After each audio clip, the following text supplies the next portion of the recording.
Hi everyone, welcome to my channel.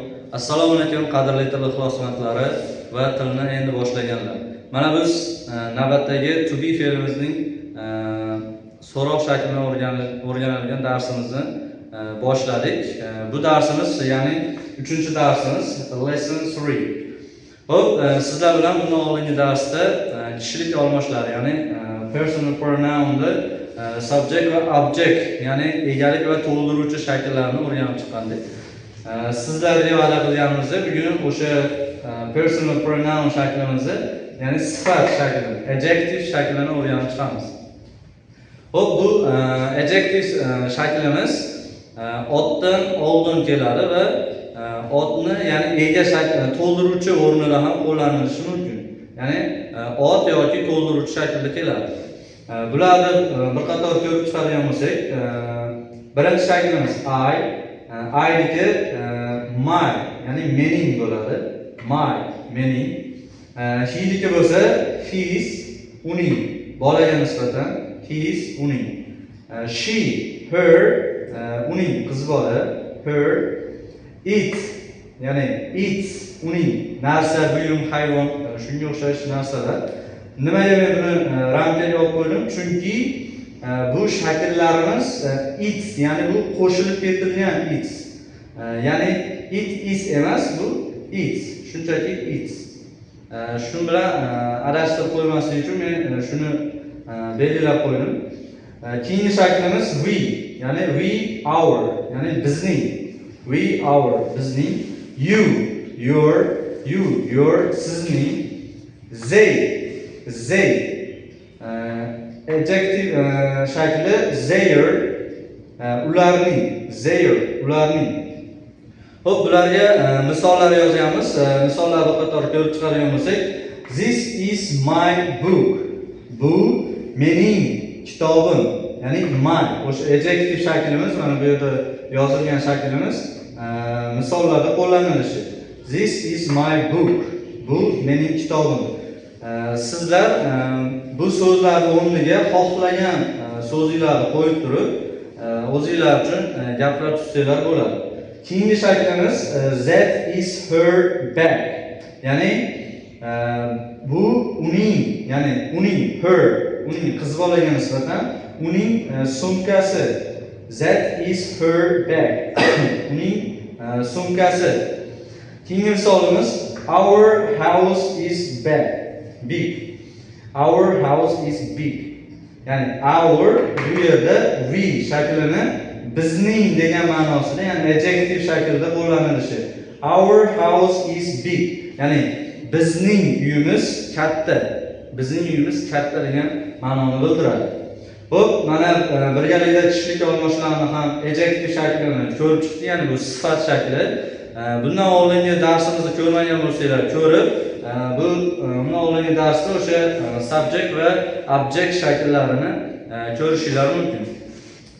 Endi sizlar bilan bugungi o'tadigan grammatik qoidamiz, ya'ni to be fe'lining so'roq shakllari. So'roq shakllari, mana bu yerda so'roq shaklini ham qo'yib qo'ydik. Ya'ni to be fe'llari 3 ta edi, o'tgan darsda aytgandik. Am, is, are. Mana shularni, ya'ni egadan oldin qo'llanilishi, otdan oldin qo'yilib, so'roq shaklida qo'llanilishi. Mana bu yerga ahamiyat beradigan bo'lsak, I am a doctor. Men doktorman. So'roq shakliga o'tkazadigan bo'lsak, I to be fe'limiz egadan oldinga o'tib qoladi va am I a doctor? Ya'ni men doktormanmi degan o'ziga nisbatan beriladigan savol shakli paydo bo'ladi. Mana bu yerda biz formulasini yozib chiqqanmiz. Bu formulasini ham o'rganib chiqsanglar bo'ladi. Ya'ni am, is, are. Har qanday mana shu to be fe'llarimiz uchovsi qo'yiladi va istalgan otmi, ismmi yo bo'lmasa kishilik almashlarini farqi yo'q, shular subjektlar, ya'ni ega qo'yiladi. Undan keyin noun, ya'ni ot yoki object to'ldiruvchi shakli qo'yilib so'zimiz yasaladi. Xo'p, bu yerda misollarni ko'radigan bo'lsak, he is a pupil. U o'quvchi. Bu daraja hisoblanadi. He is a pupil. U u o'quvchi. Endi buni so'roq shakliga o'tkazadigan bo'lsak, biz mana shu to be fe'lidagi is shaklini egadan oldinga o'tkazib qo'yamiz. Ya'ni is he a people? U o'quvchimi? Mana endi bu so'roq shakliga aylanib qoldi. Ya'ni so'roq gapga aylanib qoldi. Is he a people? U o'quvchimi?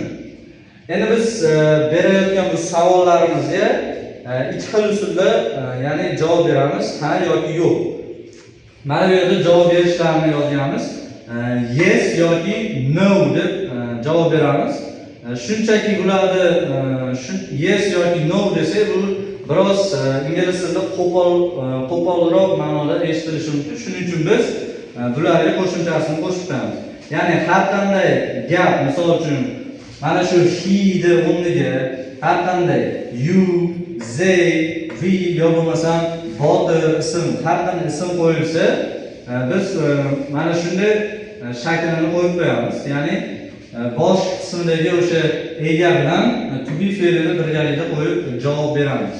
Agar ha u doktor demoqchi bo'lsak, yes he is deymiz. Yo bo'lmasa yo'q, u doktor emas demoqchi bo'lsak, no he isn't, ya'ni is not. Bundan oldingi darsimizda o'sha to be fe'lini negativ shaklini o'rganganimizda buni ko'rib chiqqandik. Sizlar buni to'ldirib turib, he is a pupil yo bo'lmasa he isn't a pupil desanglar ham bo'ladi, bu xato emas. Shunchaki bu qisqartma shaklidagi ko'rinishi. Xo'p, asosan to be fe'llarida so'roq gaplarimiz shu to be fe'llari egadan oldinga o'tib turib yasaladi. Ba'zi bir holatlarda esa mana shunday qo'shimcha shakllar qo'yilib so'roq gaplari yasalishi mumkin. Bular ya'ni what nima, who kim, where qayer, which qaysi, how qancha va hokazo. Bu shakllarni juda ko'p. Men sizlarga misol tariqasida bir qismini ko'rsatdim. Xudo xolasa bundan keyingi darslarimizda bularni ham keyinroq yozib berishga harakat qilamiz. Biz davom etamiz misollar bilan. Are you a teacher? Ya'ni siz o'qituvchimisiz? E'tibor beringlar, sizlarga oson bo'lishi uchun tarjimalargacha yozib qo'ydik. Sizlar pauza qilib o'zinglar uchun mana shu shakllardan foydalanib, formulalardan foydalanib, gaplar tuzib iloji boricha o'rganishga harakat qiling. Are you a teacher? Siz o'qituvchimisiz? Endi bunga javob beradigan bo'lsak, ya'ni ha, men o'qituvchiman demoqchi bo'lsak, biz yes I am bo'ladi. Ya'ni you shakli siz deb turib shaxsga nisbatan aytilyapti. Ya'ni men sizga nisbatan you desam, siz o'zingizga nisbatan I am deb turib javob berishingiz maqsadga muvofiq bo'ladi. Yo'q, men o'qituvchi emasman demoqchi bo'lsak esa no I am not. Shakli qo'llanadi. Keyingi misolimiz are they flowers?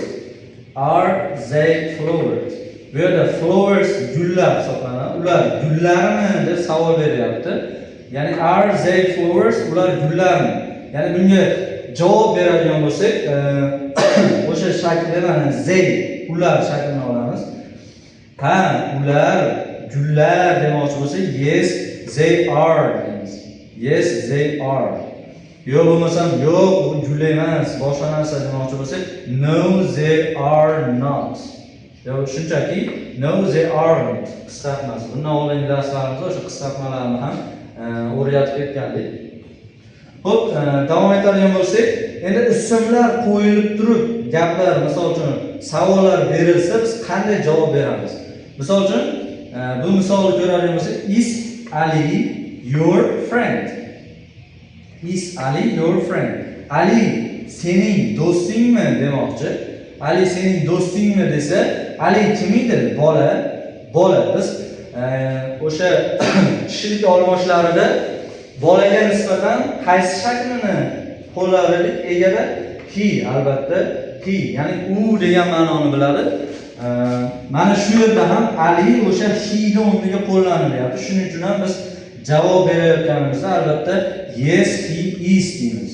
Yes he is. Bu Ali ni o'rniga har qanday so'z qo'yishimiz mumkin. Misol uchun durdona, ma'rif yo bironta tashkilot nomi bular qo'yganimizda bularni egalik shaklini aniqlab olamiz. O'sha javob berayotganimizda demak, tashkilot nomlarini qo'ysak, ular jonsiz narsa bo'lgani uchun o'sha kishilik almashishlardagi it yoki qiz bolalarga nisbatan aytilayotgan bo'lsa, she shakllaridan foydalanib javob beramiz. Yo'q, bu Ali mening do'stim emas demoqchi bo'lsak, no he is not. Yo bo'lmasa no he isn't deb ta'kidlab ketamiz. Sizlarga mana bu yerda tushuntirgan o'sha qo'shimchalar orqali yasaladigan savollarni mana bu yerda misol ko'rib keltirganmiz. Ya'ni what, ya'ni bu yerda what nima degani? What is your name? Ya'ni sening isming nima demoqchi. Sening isming nima deganda bunday shakllarda sizlar mana bunday yes, I am demasdan to'g'ridan to'g'ri ya'ni javob berib ketasizlar. Ya'ni bu yerda what is your name desa sizlar ishlatasizlar. Mana bu yerda o'sha personal pronoun sifat shaklida my, ya'ni mening ismim Ali demoqchi bo'lsanglar, my shaklidan foydalanib turib mana bu yerda ishlatasizlar. Ya'ni my name is Ali. My name is Ali. Endi bu yerda ikkinchi shaklimiz where is your school? Where bu yerda qayer degan ma'noni bildiradi. Where is your school? Sening maktabing qayerda?